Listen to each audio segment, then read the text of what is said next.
Simone Inzaghi beri pemain Inter Milan libur 2 hari untuk Natal setelah kemenangan atas Como.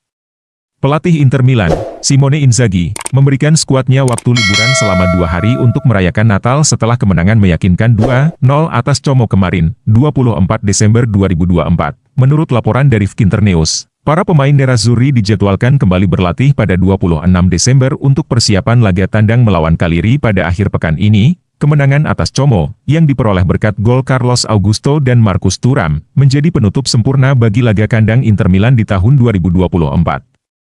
Hasil tersebut memperpanjang kemenangan beruntun Nerazzurri di Serie A menjadi 4 pertandingan dan menjaga peluang mereka mempertahankan gelar Scudetto. Namun, meskipun kemenangan itu memberikan suasana positif di kubu Inter, Inzaghi menegaskan bahwa perjalanan musim ini masih panjang. Kemenangan atas Cagliari menjadi sangat penting untuk menjaga jarak dengan Atalanta yang berada di puncak klasemen, serta Napoli yang menghuni posisi kedua. Libur 2 hari yang diberikan Inzaghi tidak hanya sebagai bentuk apresiasi atas kerja keras para pemainnya, tetapi juga sebagai kesempatan untuk melepaskan tekanan di tengah jadwal yang padat. Selama libur singkat ini, para pemain Inter dapat beristirahat dan menikmati waktu bersama keluarga beserta orang-orang tercinta mereka. Namun, Inzaghi mengingatkan bahwa fokus harus kembali pada pertandingan melawan Cagliari, di mana kemenangan adalah harga mati. Setelah libur, Inter akan memulai persiapan untuk perjalanan ke Sardinia pada 29 Desember. Meski Cagliari berada dalam ancaman degradasi, Simone Inzaghi memperingatkan skuadnya untuk tidak meremehkan tim asuhan Davide Nicola. Kemenangan di Sardinia akan menjadi penutup yang ideal untuk tahun 2024. Sekaligus menjaga momentum Inter dalam perburuan gelar Serie A musim ini.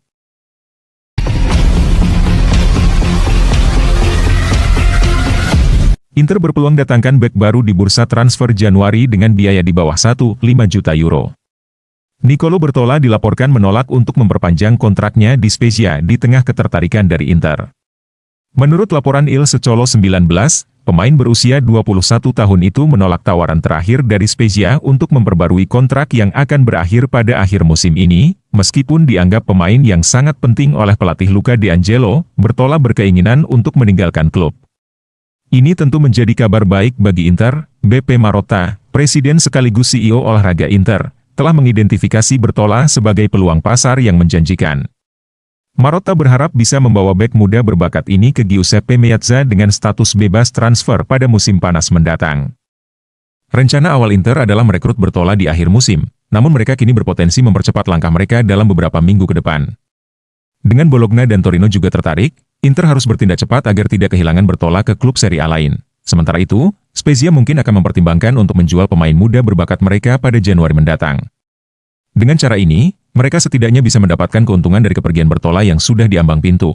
Diperkirakan, Spezia akan meminta sekitar 1,2 juta euro untuk melepas Bertola pada bursa transfer musim dingin ini.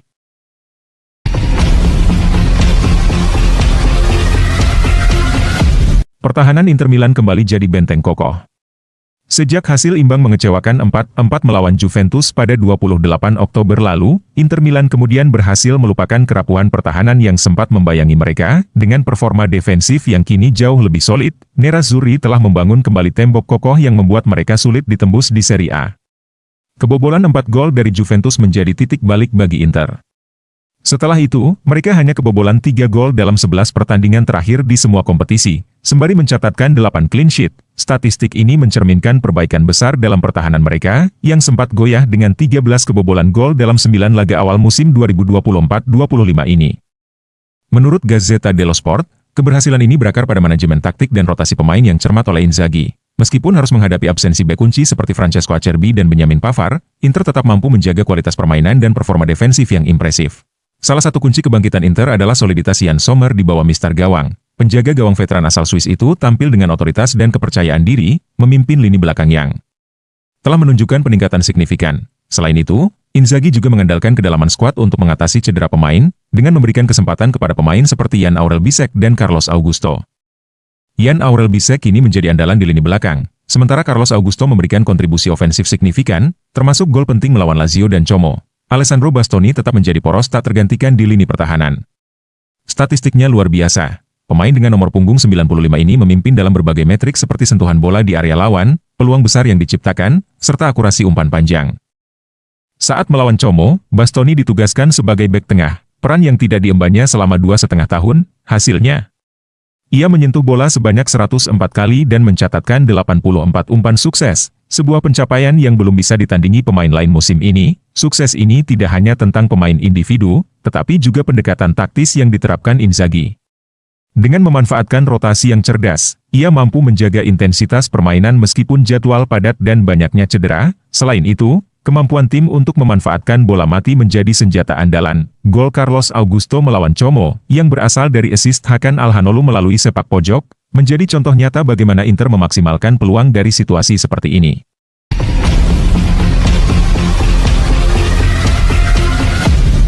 Serangan verbal Gary Cardinale mengejutkan pihak Inter, bisa berdampak pada rencana stadion. Pernyataan Gary Cardinale, pemilik AC Milan, baru-baru ini memicu respons keras dari Beppe Marotta, Presiden Inter. Cardinale mengkritik rivalnya dalam laporan Harvard Business School, menyebut bahwa meskipun memenangkan kejuaraan itu penting, hal yang lebih penting adalah menang dengan kecerdasan. Ia juga menyinggung Inter yang meraih Scudetto namun mengalami masalah keuangan. Menanggapi hal tersebut, Marotta memberikan balasan tegas dalam konferensi pers menjelang pertandingan Inter melawan Como. Ia menyebut pernyataan Cardinale tidak tepat dan kurang menghormati. Marotta menegaskan bahwa Inter telah berhasil memperbaiki kondisi keuangan mereka. Dari kerugian besar menjadi lebih stabil, sambil terus meraih trofi. Kami satu-satunya tim di Milan yang memiliki 2 bintang, tambah Marotta, merujuk pada Scudetto yang diraih Inter musim lalu. Selain itu, Marotta juga mengingatkan bahwa Inter mengikuti pedoman keuangan yang ketat dan selalu mematuhi aturan fair play finansial. Ketegangan antara kedua klub ini semakin terasa, terutama terkait proyek pembangunan stadion baru yang sebelumnya menunjukkan adanya sinergi antara Inter dan AC Milan. Namun, serangan verbal Cardinale mengejutkan pihak Inter, yang merasa tidak nyaman dengan pernyataannya. Hal ini mungkin bisa berdampak pada rencana pembangunan stadion bersama yang mereka rencanakan sebelumnya. Sementara itu, Cardinale menekankan bahwa AC Milan berfokus pada stabilitas jangka panjang, dengan tujuan untuk memenangkan Scudetto setiap tahun dan selalu berkompetisi di Liga Champions. Namun, faktanya semenjak dia menjabat sebagai pemilik Rossoneri, Interlah yang lebih banyak meraih trofi dan lebih baik penampilannya di kancah Eropa.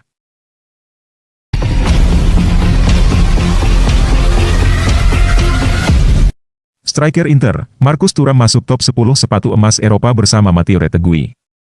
Marcus Thuram mencetak gol spektakuler dalam kemenangan 2-0 Inter Milan atas Como di pekan ke-17 Serie A 2024-25 kemarin, 24-12, sekaligus membawanya masuk dalam jajaran 10 besar klasemen sepatu emas Eropa. Striker Nerazzurri ini kini sejajar dengan penyerang Atalanta, Matteo Retegui. Di daftar bergengsi tersebut, gol ke-12 Thuram di Serie A musim ini menjadikannya capocannoniere sementara Serie A bersama Retegui. Selain itu, kedua pemain ini juga menjadi wakil tunggal dari Serie A yang berhasil menembus 10 besar klasemen sepatu emas Eropa. Dengan 12 gol yang masing-masing bernilai 2 poin dalam koefisien penghargaan ini. Baik Thuram maupun Retegui kini telah mengumpulkan 24 poin.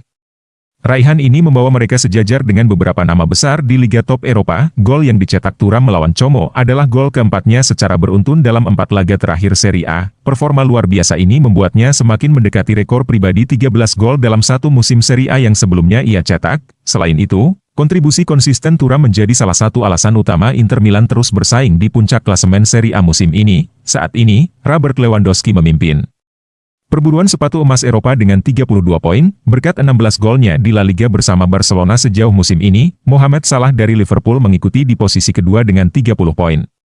Sementara Harry Kane dari Bayern Munchen berada di posisi ketiga dengan 28 poin dari 14 golnya di Bundesliga. Meski masih berada di belakang para pesaing utama seperti Lewandowski, Salah, dan Kane, Thuram memiliki peluang besar untuk terus mendaki peringkat, terutama jika ia mampu mempertahankan performa gemilangnya di paruh kedua musim ini. Kehadiran Thuram dan Retegui di daftar 10 besar sepatu emas Eropa menjadi bukti bahwa Serie A kembali melahirkan striker-striker produktif yang mampu bersaing di level internasional. Hal ini juga menunjukkan bahwa Liga Italia terus berkembang, dengan pemain-pemain berkualitas tinggi yang bersinar di panggung Eropa. Marcus Thuram kini menjadi salah satu bintang yang patut diperhitungkan dalam perburuan sepatu emas Eropa, dengan Inter Milan yang tengah berada dalam performa impresif. Peluang Thuram untuk mencetak lebih banyak gol dan mendekati puncak klasemen tetap terbuka lebar.